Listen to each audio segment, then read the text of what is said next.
ایک معروف آیت کریمہ ہے سورۃ المائدہ کی، جسے آیت الوضو کہتے ہیں۔ یا ایھا الذین آمنوا اذا قمتم الى الصلاة فاغسلوا وجوہکم وایدیکم الى المرافق وامسحوا برؤوسکم وارجلکم الى الکعبین وان کنتم جنبا فطہروا وان کنتم مرضى او علی سفر او جاء احد منکم من الغائط او لامستم النساء فلم تجدوا ماء فتيمموا صعيدا طيبا فامسحوا بوجوهكم وأيديكم منه ما يريد الله ليجعل عليكم من حرج ولكن يريد ليطهركم وليتم نعمته عليكم لعلكم تشكرون۔ یہ جو آیت کریمہ ہے اس کو آیت الوضو کہتے ہیں۔ اس آیت کریمہ کا معنی، مفہوم، سبب نزول، اس سے متعلق دیگر امور جو تفسیری معلومات ہیں وہ مجھے آپ کو بتانی نہیں ہے۔ اس نشست میں ایک لطیف بات مجھے آپ کو بتانی ہے، وہ یہ ہے کہ آیت الوضو میں سمجھتا ہوں سب جانتے ہیں، عامۃ الناس بھی اس سے واقف رہتے ہیں، لیکن قابل غور بات جسے ہم کہتے ہیں نا قرآن میں تدبر کرنا، اس قبیل سے ایک بات میں آپ کو بتاؤں گا کہ یہ جو سورۃ المائدہ کی یہ جو آیت کریمہ ہے بالکل آغاز میں ہے، تقریباً 4 آیتوں کے بعد یہ آیت کریمہ ہے، یا ایھا الذین آمنوا اذا قمتم الی الصلاۃ۔ غور طلب بات کیا ہے کہ آیت الوضو جو ہے نا، یا ایھا الذین آمنوا اذا قمتم الی الصلاۃ، اس آیت کریمہ کا پچھلی آیتوں سے کیا تعلق ہے؟ بہت اہم بات ہے۔ اس سورت کی جو ابتدا ہے اللہ تعالیٰ نے فرمایا یا ایھا الذین آمنوا اوفوا بالعقود۔ اللہ رب العالمین نے اہل ایمان سے جو معاہدے ہوتے ہیں نا، اس معاہدے کو مکمل کرنے کی، اس کو نبھانے کی اللہ رب العالمین نے حکم دیا ہے کہ جو معاملات ہوتے ہیں، معاملات 2 طرح کے ہوتے ہیں، ایک معاملہ بندہ کے درمیان، ایک معاملہ بندہ اور اللہ کے درمیان۔ وہ معاملات جو بندوں کے درمیان ہوتے ہیں، پہلے اللہ رب العالمین نے اس کا ذکر فرمایا، مطعومات کا، کھانے پینے کی جو اشیاء ہیں، کیا حلال کیا حرام۔ پھر اس کے بعد نکاح کے سلسلے میں اللہ رب العالمین نے بات بیان فرمائی۔ یہ معاملات وہ ہیں دنیاوی معاملات، بندوں کے تعلقات بندوں سے، یہ جب ختم ہو گئے تو اللہ رب العالمین نے اس کے بعد بندے کا رب سے جو تعلق ہے اس کو اللہ نے بیان کیا، کہا کہ یا ایھا الذین آمنوا اذا قمتم الی الصلاۃ۔ درس کے بعد مصحف کھول کے دیکھیں تو آپ کو سمجھنے میں آسانی ہوگی۔ جب رب کا تعلق بندے سے ہوتا ہے تو پھر ایمان کے بعد جو متعدد عبادات ہیں، سب سے افضل عبادات نماز ہے، اور نماز کے لیے طہارت شرط ہے، تو پھر اس کا ذکر ہوا وہاں پر، یا ایھا الذین آمنوا اذا قمتم الی الصلاۃ فاغسلوا وجوہکم۔ میں آپ کو تعلق بتا رہا ہوں پچھلی آیتوں سے، مناسبت کیا ہے۔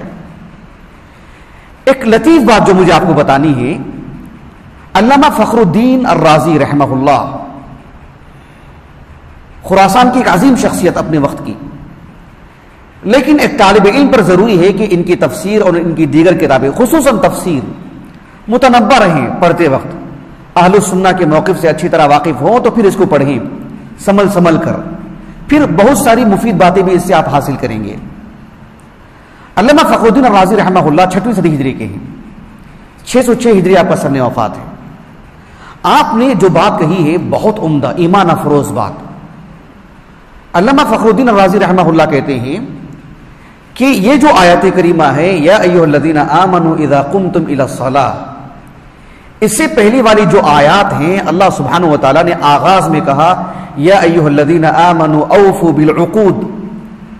جو معاملات ہوتے ہیں، جو عہد ہوتے ہیں، معاہدے ہوتے ہیں، اس کو نبھانے کے اللہ رب العالمین نے نبھانے کا حکم دیا اللہ تعالیٰ نے۔ تو اللہ سبحانہ و تعالیٰ نے 2 طرح کے معاملات بیان کیے، ایک جسے کہتے ہیں کہ عہد الربوبیت من اللہ، ان کے الفاظ میں، اور دوسرا معاہدہ ہے احد العبودیت من العباد. بہت لطیف بات، سمجھنے کی کوشش کریں اس کو. وفقکم اللہ و ایائی. بہت لطیف بات کہی انہوں نے. کہا کہ اللہ سبحانہ و تعالیٰ نے دو طرح کے معاملات بیان فرمائے ہیں. ایک وہ جو اللہ رب العالمین کے رب ہونے سے متعلق ہے، ایک وہ جو اللہ رب العالمین کے الہ ہونے سے متعلق ہے. اللہ رب العالمین کے جو رب ہونے سے متعلق ہے وہ یہ کہ اللہ سبحانہ و تعالیٰ نے گویا کہ بندے سے معاہدہ کیا کہ تم میری عبادت کرو، میں تمہاری ضرورتیں پوری کروں گا. اللہ نے بندے سے کیا معاہدہ کیا کہ تم میری عبادت کرو اور میں تمہاری ضرورتیں پوری کروں گا. وما خلقت الجن والانس الا ليعبدون ما اريد منهم من رزق وما اريد ان يطعمون ان الله هو الرزاق ذو القوة المتين. سمجھے آپ اس بات کو، یعنی آپ میری عبادت کریں تو میں آپ کی ضرورتیں پوری کروں گا.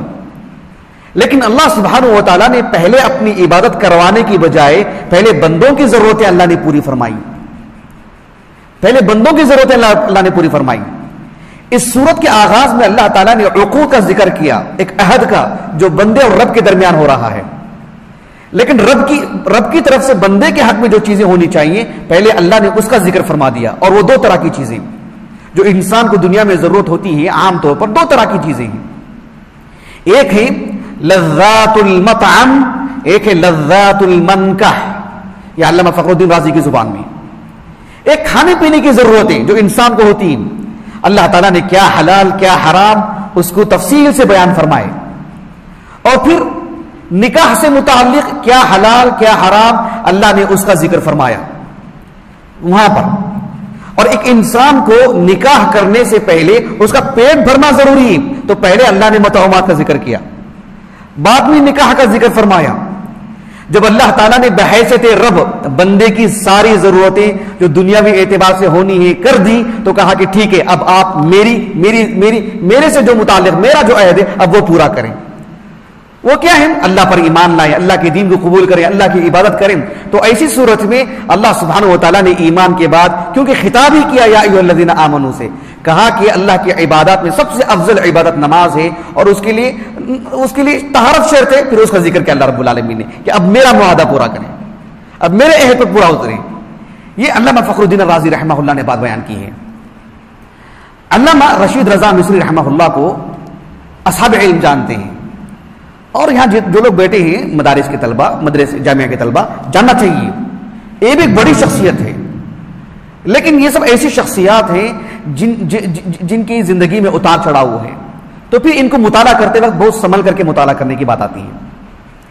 المنار ان کا مجلہ نکلتا تھا، اس میں انہوں نے تفسیر بھی لکھی. تفسیر المنار مطبوع ہے، ہمارے پاس موجود ہے. اس میں انہوں نے ایک اور لطیف بات لکھی. کہا کہ اللہ سبحانہ و تعالیٰ نے یا ایھا الذین آمنوا اوفوا بالعقود کہہ کر کے بندہ اور رب کے درمیان کے معاملات کو اللہ نے بیان فرمایا. تو پھر اس کے بعد اللہ رب العالمین نے بندے کی جو عام طور پر دو ضرورتیں ہوتی ہیں، ایک مطعومات اس کے کھانے پینے کی اشیاء، ایک منکوحات اس کی نکاح کا مسئلہ، اللہ نے دو چیزیں بیان فرمائیں. اب دیکھیے یہ دو چیزیں بیان کرنے کے بعد جو آیت کریمہ ہے نا، آیت الوضو یا ایھا الذین آمنوا اذا قمتم الى الصلاۃ، کیسے ربط انہوں نے پیدا کیا. کہا کہ کھانے پینے کی جب بات آتی ہے، جب انسان کھانے پینے سے فارغ ہوگا تو پھر بول و براز کا بھی اس کو مسئلہ آئے گا. تو اللہ تعالیٰ نے طہارت کے مسائل بیان فرمائے. کہا کہ یا ایھا الذین آمنوا اذا قمتم الى الصلاۃ فاغسلوا وجوہکم وایدیکم الى المرافق. جب انسان نکاح کرتا ہے، عورت سے ملامست اور مجامعات ہم بستری کرتا ہے، تو اس کے لیے پھر طہارت کی بات آتی ہے. فاغسلوا وجوہ، اس کے بعد اللہ تعالیٰ نے کہا جو ہے نا فلم تجد او لامستم النساء فلم تجدوا ماء فتیمموا صعیدا طیبا، تو اس کے لیے اللہ رب العالمین نے غسل کا مسئلہ بیان فرمایا. ربط انہوں نے پیدا کیا اس سے. یہ بس میں نے مناسبت کی حد تک بات بیان کی ہے.